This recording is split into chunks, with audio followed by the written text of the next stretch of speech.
వరిసేను నాటుకున్నాక 10-15 రోజులకి urea DAP కలుపుకొని వరిసేనుకి ఇలా చల్లుకుంటే పంట దిగుబడి చేను బాగా పెరుగుతుంది.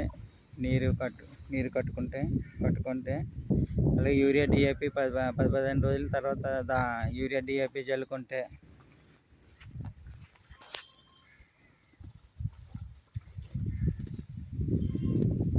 వరి పంట చేను బాగా పెరుగుతుంది, దిగుబడి కూడా బాగా వస్తుంది. పంట బేగా అందుకొస్తుంది అన్నమాట. చేను బేగా పెరుగుతుంది యూరియా డిఏపి కలుపుకొని చల్లుకుంటే. వరిసేను నాటుకున్నాక ఒక 15 రోజుల తర్వాత చల్లుకుంటే ఈ రైతు ఇలా చల్లుతుంటారు. అలా ప్రతి ఒక్కరు కూడా వరిసేనుకి యూరియా డిఏపి చల్లుకోవాల్సిందిగా మరి కోరుతున్నాను.